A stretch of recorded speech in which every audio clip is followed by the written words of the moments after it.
Hi, class. I wanted to do a follow-up video from today's class as things didn't go that great technologically speaking. I have technology supports looking at the room right now. So what I want to do is go over what we went over today. So first, I'm an instructor, Al Macker. This is my finishing my 6th year at Marist as a teacher. I have my master's from Marist, my um, bachelor's from St. John's University. Um, I also work for Greystone Programs as their director of IT. So in essence, I run everything IT related. I'm from Marlboro. I have a wife and 2 kids. My daughter is a senior who, like I said in class, may come to class to help me out a bit after my surgery, but we'll see about that. And my son is going to be a freshman. So let's get started. I'm going to share my screen with you guys, and then I'm going to bring up our syllabus. Well, I'll start with the syllabus, sorry. Here we go. So you should be seeing the syllabus now. Our class is Mondays at 8 to 9:15. Group 1 will come to class on Mondays. Group 2 will come to class on Thursdays. We're in library 303. The best way to reach me is via cell phone. If you want to call, I just ask you to text me first so I know who you are before reaching out to me. My email is alexander.macker@marist.edu. I recommend just using the message feature in iLearn to reach me. The 2 required texts. The first right here, Technology for Success Computer Concepts. I just sent you all a link to the Cengage site.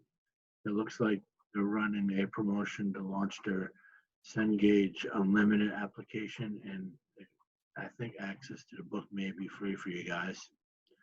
Secondly, we're going to use Test Out Office Pro. The instructions are right here on how to purchase. And I also just sent you all a video to walk you through the purchase and activation process. You'll also use Microsoft Office. It doesn't have to be the 2019 version. That's just what's in our lab computers. So the purpose of the course is to teach you guys about technology. We'll introduce you to technology. We'll look at the Office suite throughout the semester, which is Outlook for email, which is Word for word processing, Excel for spreadsheets, and PowerPoint for presentations. Later in the semester, we'll have small little projects using each one of those. And your team projects, you're all in 6 teams. For our semester-long collaboration project, you'll use PowerPoint on. You'll understand the ethics and morals related to technology. You'll learn proper etiquette, especially using collaboration software like we're doing now. We're going to look at some IT security. Our midterm and final are both multiple choice as of right now, probably around 50 questions each. It counts for 40% of your grade. Our collaboration paper project is 20%. Your test out and other homeworks are 30%. Participation is 10%. And coming to class can get you up to 3 points added to your overall total of points for the class. So adding 3 points to someone with an A- might be enough to boost you up where I would round up to an A. Our grade distribution is here. All of your homeworks through the semester will start with test out. That's our lab environment for looking at technology. Each of the labs that I've assigned to you for homework throughout the semester on the calendar, which we'll see, correspond to lectures we're having in class. That way we're getting a double look at each of the concepts. So it should reinforce everything we do in lecture in your textbook. I'm going to stress that you guys communicate with me and each other in class. You'll learn as much from each other as you do me, so please participate in class. Your group project will be weekly presentations on something related to technology. I formed the basis of my homeworks for my management information systems class, which is juniors and seniors, around video cases. And they deal with a piece of technology that we're doing with that current week. And what I'm going to ask you to do is something similar. I'd like you to research something that's IT based that your group wants to do. Find a video on YouTube for it. Watch it as a group or individually. Collaborate together about what you liked about the video, what you didn't like, what you learned about the video, and then present those findings back to us. We talked about our hybrid model for the class already. Our calendar. The key point is our Monday guys that came to class today, you're going to see me again on this Saturday. Our Thursday gang is going to see me on 9/19. Excuse the noise from the background. My wife's yelling at my daughter. 10/13, we have another Saturday. 10/24, another Saturday. And our last Saturday is 11/7. Keep in mind that the calendar is subjective and it can change. And also point out next week, our classes will be totally online as I'm having my knee replacement replaced on September 1st. So I'll be doing a bit of recovery before I scoot back into class the following Monday. I expect all your work to be yours. And there's things about Marist and their view on Americans with Disability Act. So that's our syllabus. I'm going to stop sharing that for a moment. And I'll share with you our iLearn environment.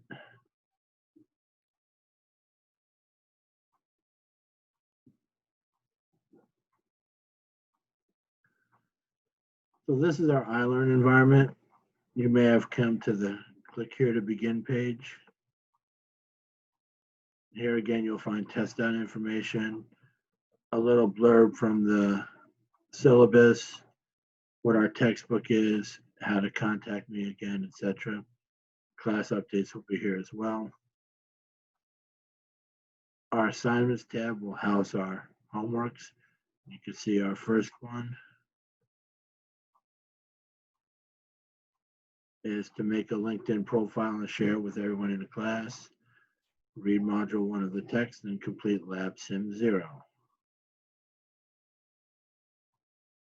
I'm going to edit this in class because I did so before and the change of due date didn't stick, so I'm going to fix that right now.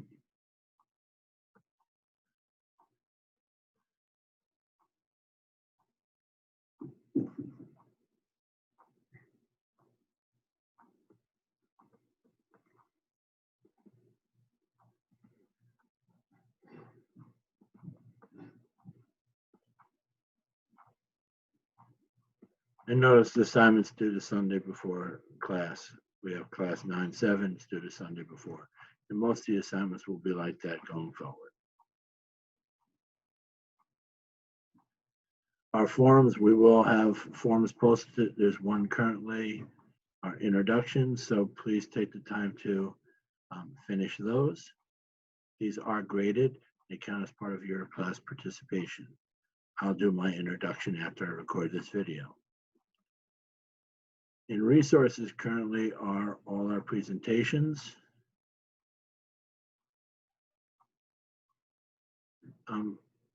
Sandra Weiser is the professor who had the course before me, and her content stuck around.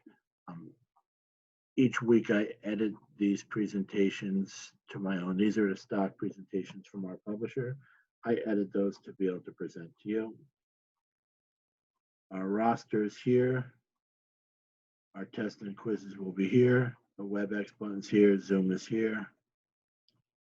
I want to make sure I get much earlier than I did today so I can work through any technology issues and get our meeting invitations out quicker. You all should see your grade books. If you can get in touch with me by the end of the day if you see them. If not, we'll work on getting that fixed for you. There's a tab for our syllabus. So that's our iLearn environment. Now to get started with our presentation. I only did a few slides in class today, but I'm going to walk through all of these slides today, just so you have them as a reference. And because of this hybrid model, I'm going to present in class and as well make a video for you guys to look back on as well. So here goes with that.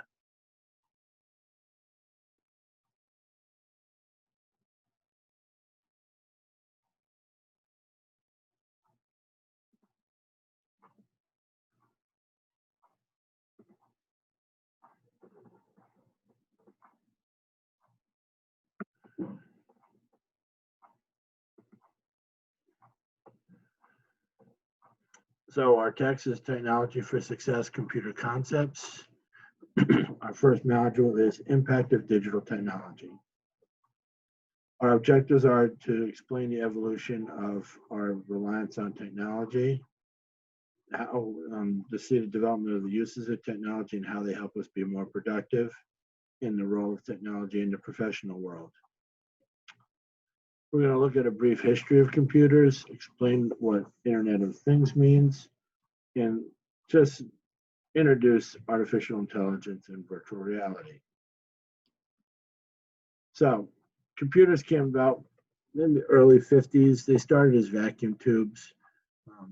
You can see from the text here, glass tubes control the flow of electrons, just like our vacuums at home where they suck something in, spit something out.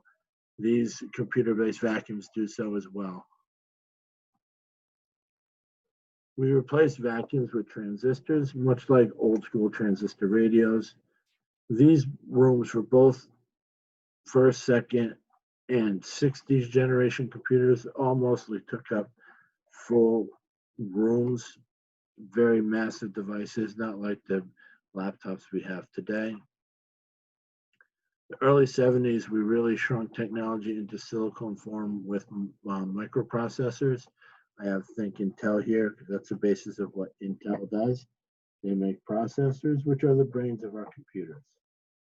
And lastly, in the late 70s, early 80s, Apple came out with a personal computer. IBM quickly followed suit, and the rest is history. Internet of Things, or IoT. This is simply devices that typically wouldn't have access to the internet, but now do. The first really Internet of Things thing was an ATM, first created back in the 70s, early 80s for Bank of New York to be able to compete with other banks in New York City. They were looking for a way to get more customers in. If you didn't have to go see a teller and you can get money from a machine, that was a big advantage. Now we can think of Internet of Things that are like thermostats in our homes we can control from a smartphone. Same thing with door locks, motion sensors, water controls. We can think of electronic cameraing for tolls on interstate highways, or the radio frequency ID system like E-ZPass for toll collections.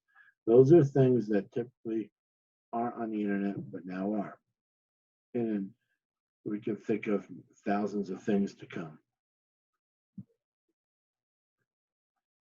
Artificial intelligence says it's the technological use of logic and prior experience to stimulate human intelligence. Kinda, okay, very broad basis. What happens here in AI or cognitive learning or machine learning, the computer will learn unpredictable patterns from the data that is entered into it. See, an information system is an input. You guys know inputs in computers from what you do with your keyboards and mice. There's processing. If you look at the internet, your web browser processes the input, and the output is the page you all get. Well, artificial intelligence is the same. Let's look at IBM's Watson, and football season is starting, and some people may like to use fantasy football games. Watson powers one, and people enter in stats of all the players and teams, etc., and it spits out its recommendations for players you should have. But Watson can also show proper paths to cure cancer in an individual, or treat cancer in an individual, or to show the path of the two hurricanes that are tropical storms that are happening right now. Other capabilities are like speech recognition, virtual reality, etc. Virtual reality is the use of computers to stimulate a real image in 3 dimensions. And augmented reality, the type of VR that uses an image of an actual place or things and adds digital information to it. Just give me 1 second.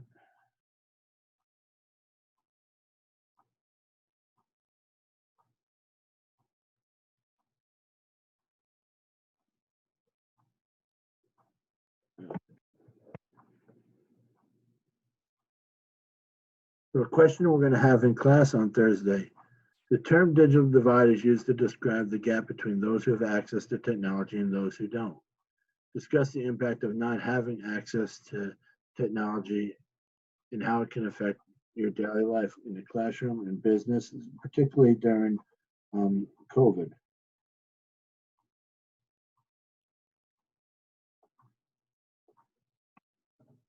And another one we're going to have is, how has IoT affected your life?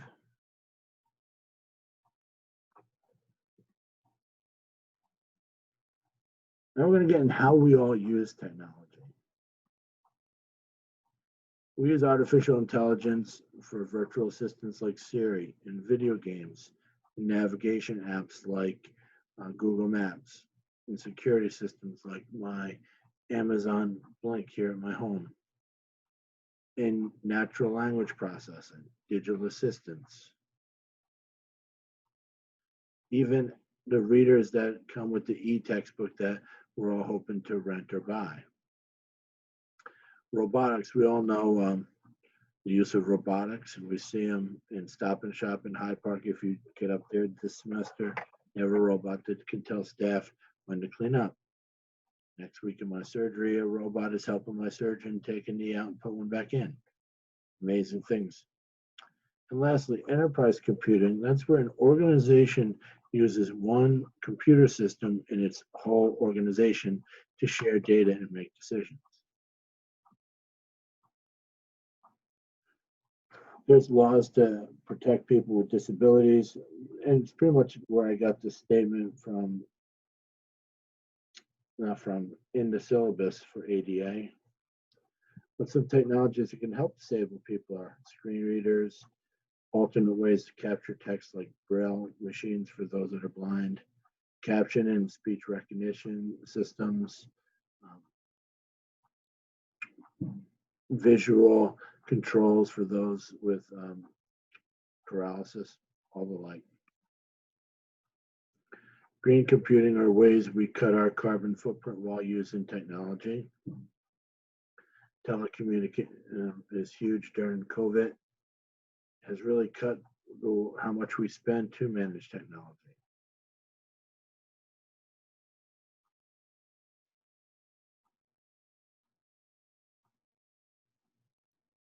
Some careers in technology. The last 2 slides were just some questions. We'll pose them in detail in class, so I just skimmed over them now. In technology, we typically start with jobs manning the help desk or a call center. IT departments are a small subset of an organization in itself. It can have salespeople. It can have people that just consult. They can have people that just work on computer hardware, which we're going to learn next week, or people that work in software, which we'll learn in 3 weeks. We can have people that make our programs, people that manage our websites and market our social media, people that just deal with data storage, or people that just deal with security.